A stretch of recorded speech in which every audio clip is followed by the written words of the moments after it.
Hey my lovelies, before we head on out to Nessie and go through what happened with the vehicle and the big plans for next year, I want to remind you that I will be at Matt's Off-Road Games this month, March, the 20th, the 21st, the 22nd. Our booth is going to be located right next to Challenger Lifts, which is going to be right next to Robbie Layton, so make sure you come in by the booth, say hey, grab your merchandise, and can't wait to see you there. But for now, let's head on outside.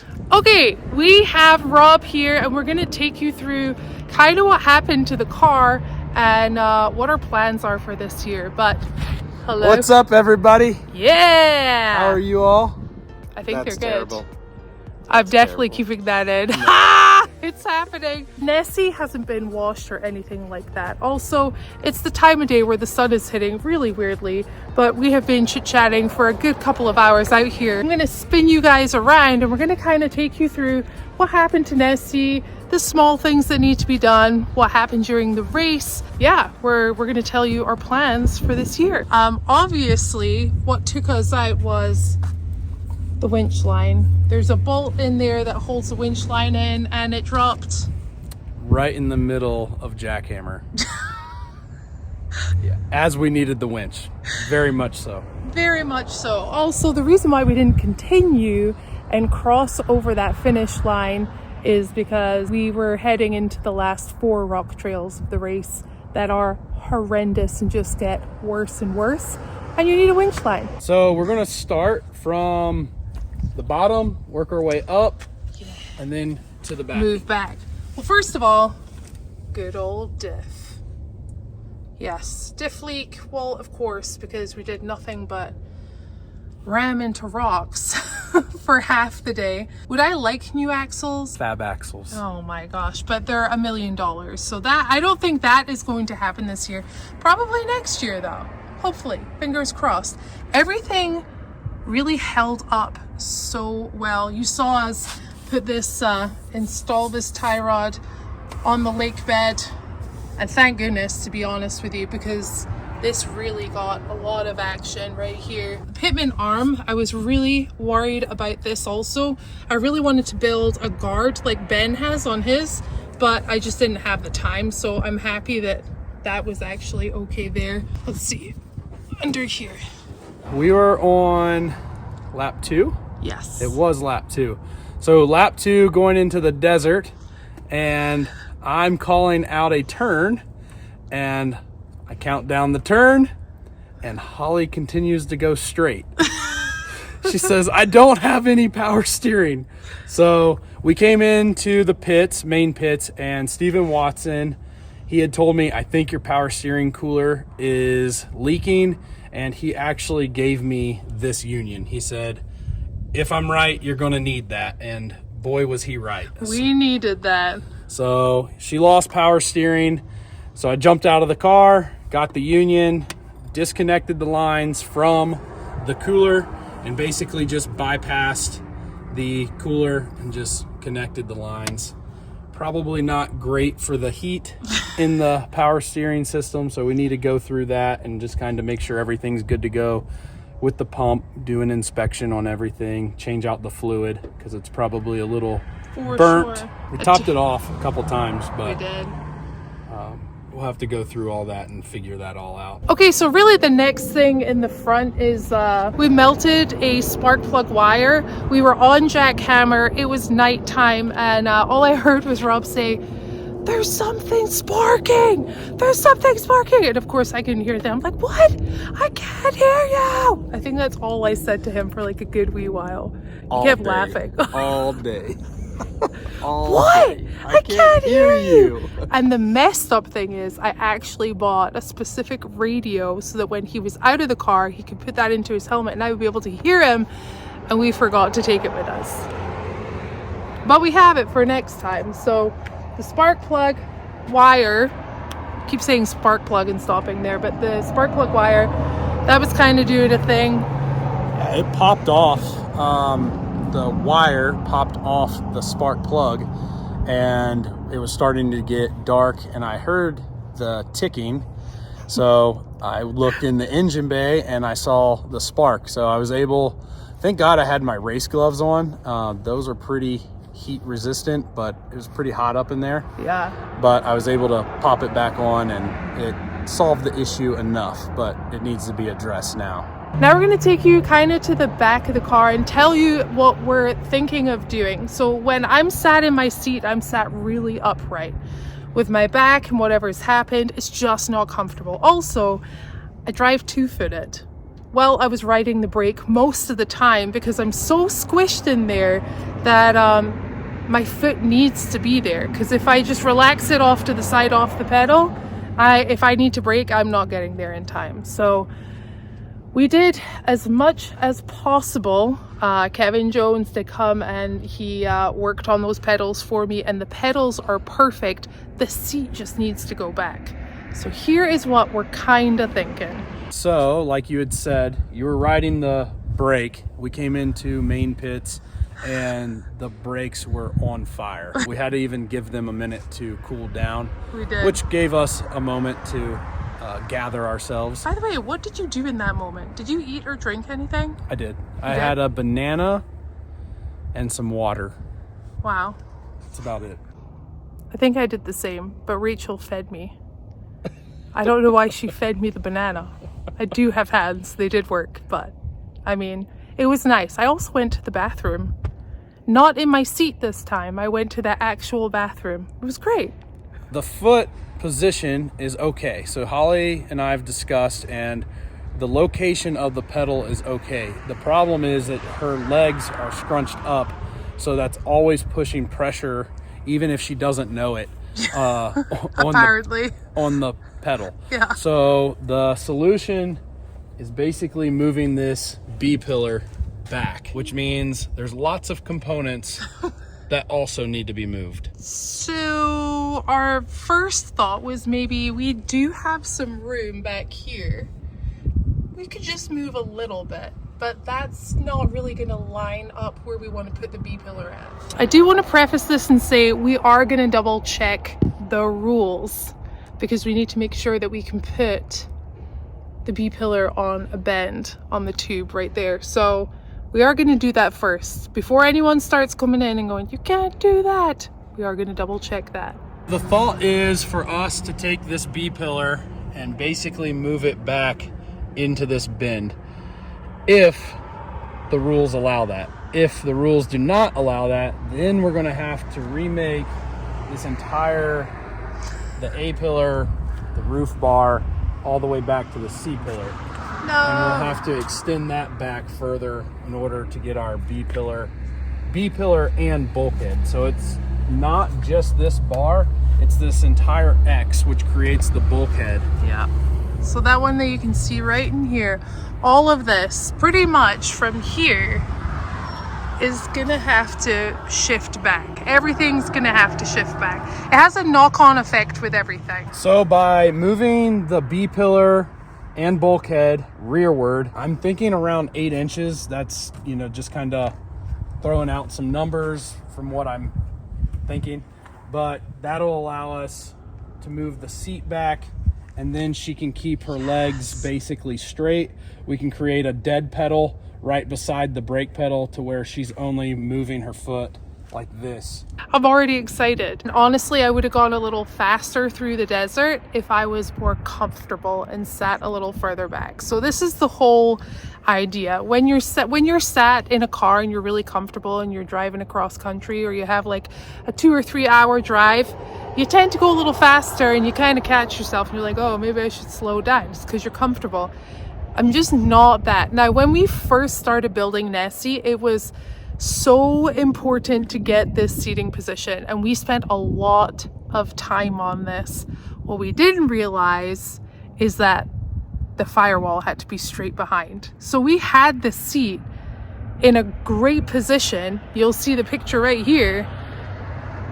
But as soon as we did all the work there and did all the tubing work for the cage, it for some reason just came forward. I'm also thinking about getting some different seats. These are hardcore racing seats, and I feel for Nessie, we just don't need them. We don't need them to be super, super hardcore racing seats. Maybe something a little more comfortable. But what would you think of that, Rob? I think the hardcore seats need to stay. What do you guys think? Should they stay? Should they go? Leave your comment down below. Okay, sorry about that. What are we thinking for the rear? Because we're gonna have to shift everything a little bit back. So the fuel cell is probably gonna have to come back. Yep. To move the fuel cell, you already have this cradle, so we'll probably reuse that. We'll cut this monstrosity of a, what is that, 3/8 plate? Honestly, don't worry about it. It's all we had left in the shop when we built Nessie, and I was refusing to buy any more metal at this point. So yeah, it's pretty thick stuff in there. I think we can just relocate these, and then the tool system that you already have will still work. In here. Right. Perfect. We might have to extend this, I'm thinking now, because if we move this back, we're gonna lose where the tire can sit. Yeah. So we might have to extend this back a little bit. That's gonna be awesome. Just more room for people to bash the living daylights out of us from behind. Which, by the way, happened like 4 times. Say, I'm gonna totally interrupt. The alternator has been a problem. We have a spare one right here. I love where that's located. Did you see what the mounts are made out of? This is called lake bed ingenuity. Oh, are those harness, what do you call them? Harness belt buckles? Brackets? I don't know. They're from a harness though. Wow. Thanks, Kevin. Thank you, Kevin Stearns. You're amazing. Do I owe him? Nah. So we're gonna have to push all of this back, which is, it's gonna change the look of the vehicle just a little bit. It's gonna look a little longer. I am really loving the stance of Nessie. I love the fact that she's just so like, I'm gonna use such a technical term, boopified, boop. But if it's a little longer, it's a little longer. As long as we get that seat and that B-pillar pushed back. Please, please, please, oh please. Also, what we do need to... Cough, stretch the wheelbase. No, the wheelbase is perfect. 113. But it's 109 right now. 113. Why would we do 113? Mofasta. Mofasta? Mofasta in the desert. Okay. That's something we definitely need to discuss. He's like, it's already done. We're also gonna have to get new window nets. Also, these ones are out anyway in June. I feel like I'm gonna go with the seatbelt one, the seatbelt clicker, because it's just so much easier. This has been the bane of my life, honestly, the past 3 years. You gotta put it back in here.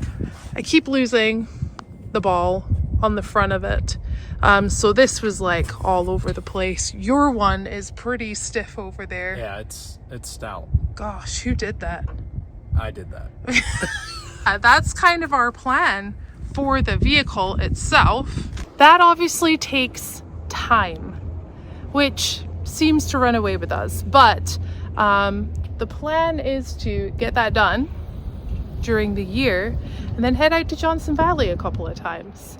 All right, the sun is going down. You can finally see our faces, and it's been another beautiful day here in southern Utah. Oh, Guys, this story is not over. There is so much more to tell you. We're gonna pick it up tomorrow at my shop. I guess we're going to his shop tomorrow. Bye. Alrighty, we're in Rob's shop for the second time because I, Holly the numpty, recorded everything in slow motion. That's right. So we're here again. That's okay. It's fine. Round 2. Round 2. So we have a couple of big announcements that we're going to let you know a little later on in the video. But we're going to kick this off on how this guy became part of the STS Nessie team. Because as you guys know, Ultra 4 Jones, aka Kevin Jones, was supposed to be my co-driver. Well, we got to the lake bed and we just decided after going out pre-running for one time together to save our friendship. It's a very adult thing to do. To save our friendship between Kevin Jones and Holly Fowler, we could not race together. We're just in two very different modes of racing, especially this year. And I think it was definitely the better move, because now we can remain friends and not hate one another. As a lot of racers know, it's hard. It's very hard maintaining a good relationship with your co-driver sometimes. So, very good move. It just so happened, this one right here, Rob, This guy, you were supposed to be here for you were supposed to be at the race for a whole different reason. So I originally reached out to Kevin Stearns. He's local to us. Mm-hmm. And I just asked if I could help him with his race program to gain experience. So he messaged me back and said, "Yeah, come on down.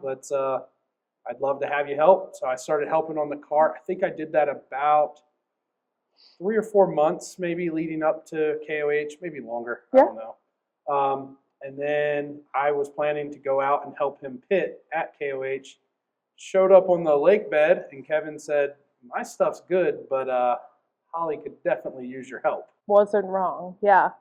And then 24 hours after that, I pulled Rob aside and I said, "Hey, no, you've never done this before, but do you want to go have a fun day out on race day with me as my co-driver?" I said, "Yeah." Yeah. I was like, "Yeah." Yeah. So I think I had a couple things that I wanted to address. I wanted to go through the car and just make sure that I was good with everything. And which you definitely did. And you yeah. pulled in your good friends from American Iron. They kind of just, honestly, Rob took over everything with his team of friends. I didn't touch the car once. He wanted to make sure that every nut, bolt was tightened to the specs that they're supposed to be, that we had everything. He was under that car for days. And yeah, just incredible. Found a lucky Irish star in the middle of the desert. I don't know where that came from, but it's fine. Okay. We'll roll with that. Okay. I'm Irish now. Well, sure. Why not? It's the beard, I guess. I don't know.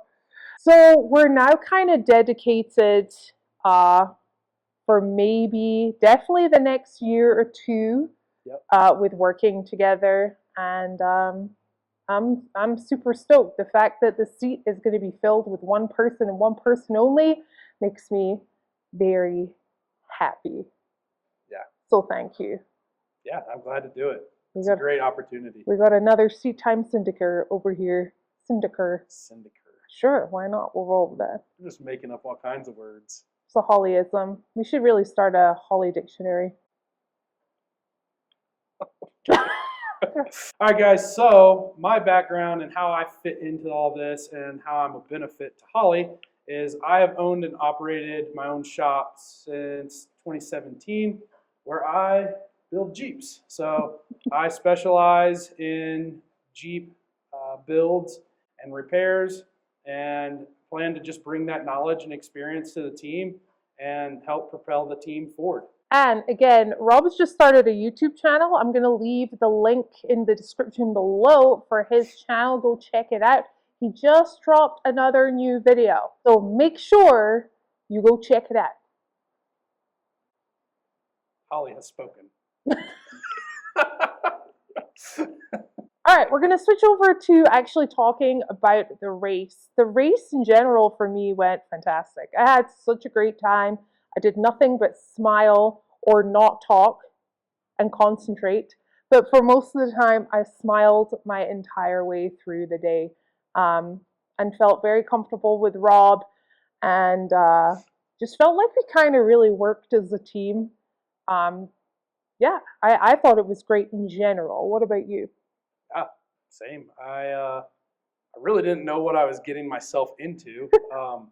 Ben said it best. He said, you don't know what KOH is until you do it. Yeah. And that is the best thing. Like, because I've followed KOH for a long time now, and it was still 100% different than what I had anticipated. For sure. Like, I've watched KOH for so long now, like 7 years, and it's so true. Unless you're in that car doing it, you have not a freaking Scooby-Doo what it's about. I mean, You could be like, I've done the trails in my Jeep. Yeah. It's so nice. I don't understand why people get so hung up. And that completely different, right? It is.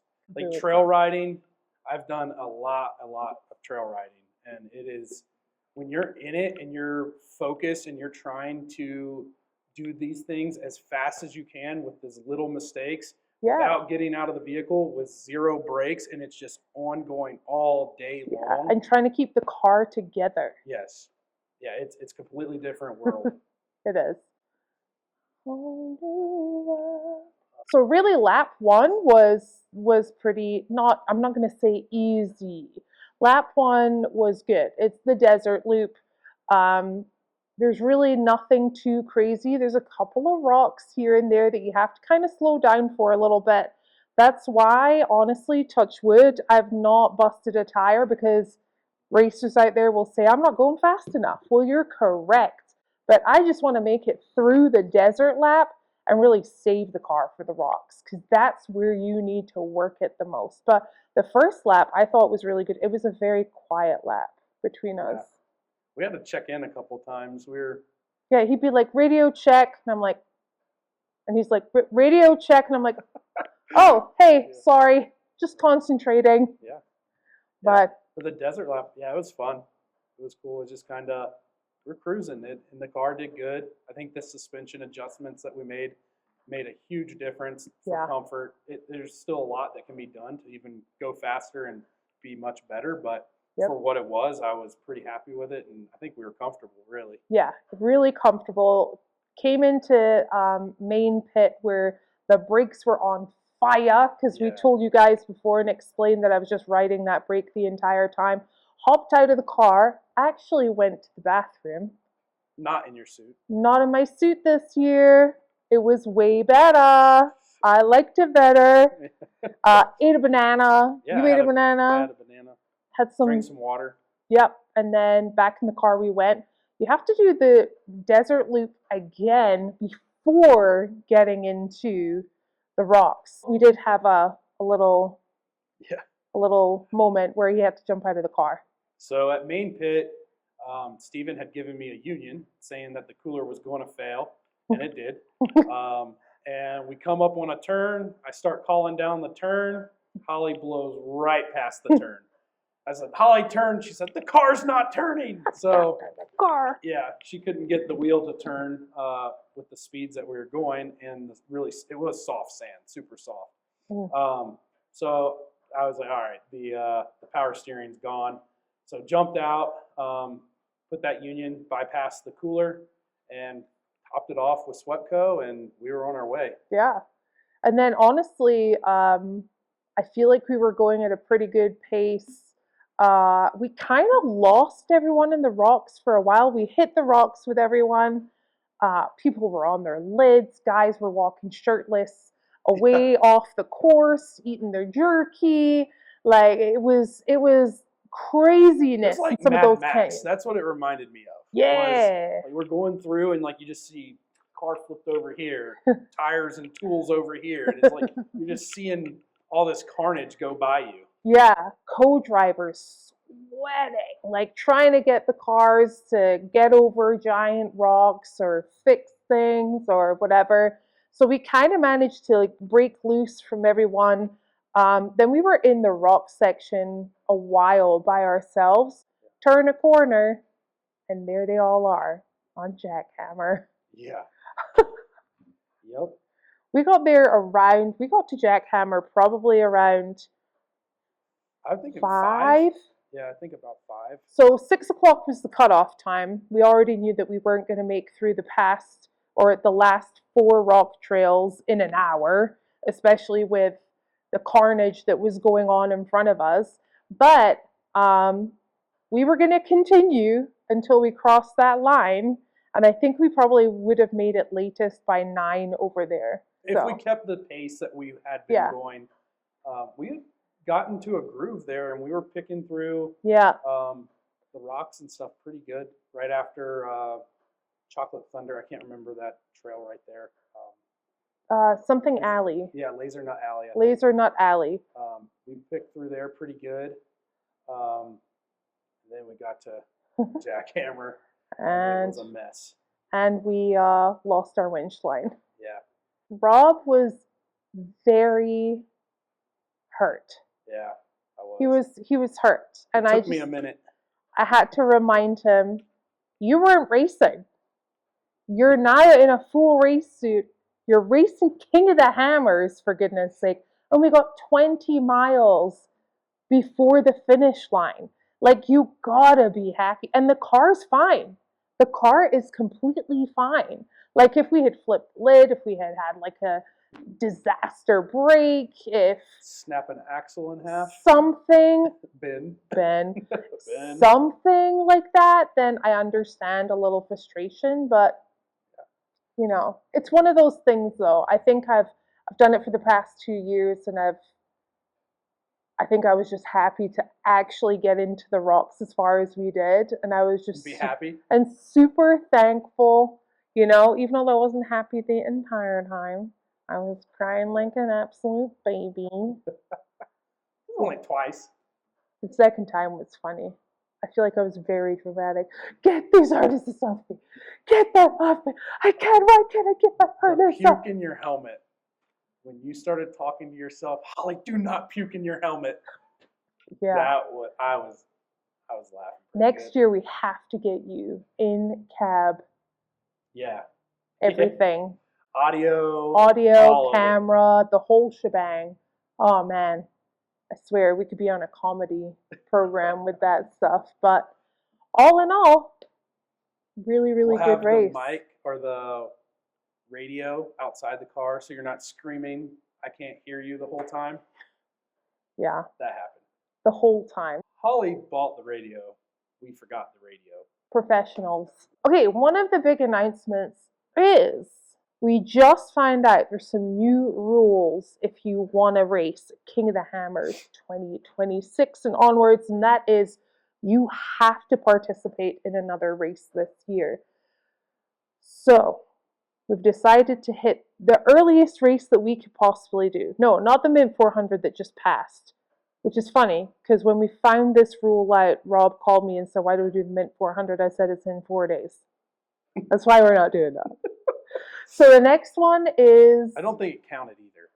No, because I think it has to be an Ultra 4. It has to be an Ultra 4 sanctioned race. So we're going to hit area BFE Beatdown in May 9th and 10th, and that's going to be in MOAB.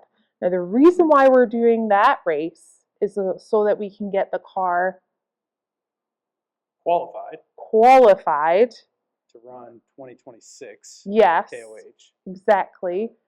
And before we do all the work to it, because all the work is going to take a little time. And announcement number 2. Nessie's coming to live with me for a while. Whoa. I don't know what that was. I don't know. You scared? No, not at all. There's a reason why Nessie is going to come up here. It's because Rob does this every single day. And even although he has awesome vehicles that he's working on, if he has downtime or a moment, he could be breaking something down on the car. Whereas I have a couple of projects, actually I have a big SEMA project that I'm taking on this year with Legend Auto Lift and Challenger Lifts.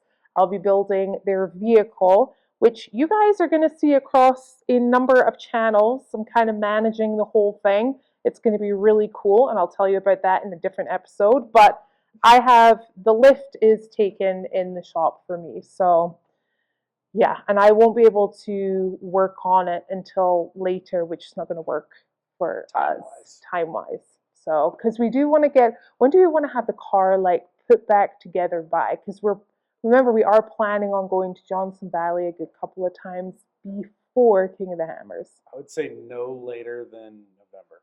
There we go. Heard it here.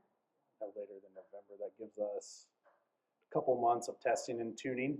Get a couple trips in. Yeah. Go out. Yeah. Test and tune. I think it'll be awesome. It'll be awesome, sauces. And then going for a finish. Going for a finish. Aren't we always? Yeah. Aren't we? Well, I feel like we'll be a little more prepared next year. For sure. Yeah. Absolutely. A little more prepared. Just a little more. Just a little. And maybe I'm hoping to get the package with PCI radios with the Starlink. So hopefully you guys will be able to actually come along with us live on race day, and we'll just stream that to Mischief Maker TV. It'll be cool. pretty cool. So you can come along with us and see the real Holly under pressure. Under pressure. Our life is a musical.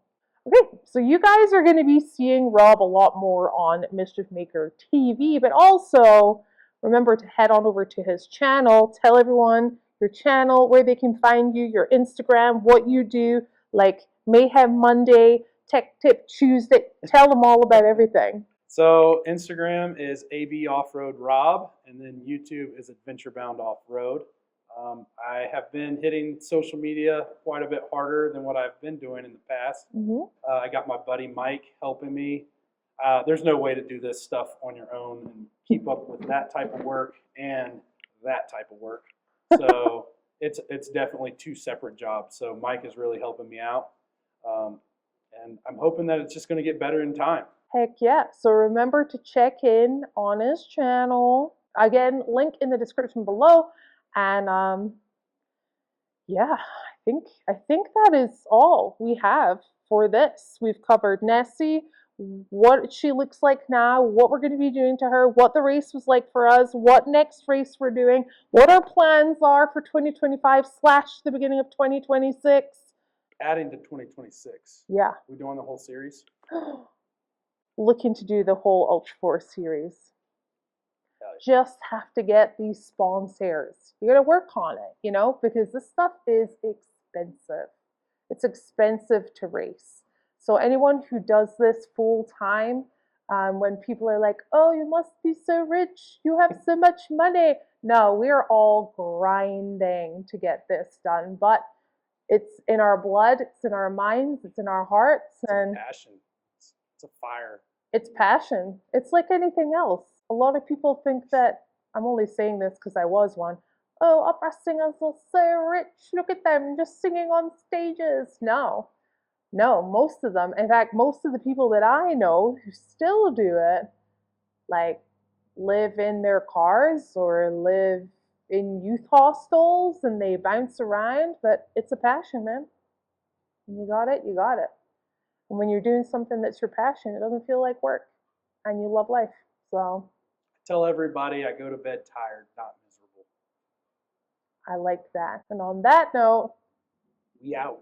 We out. Thanks for watching.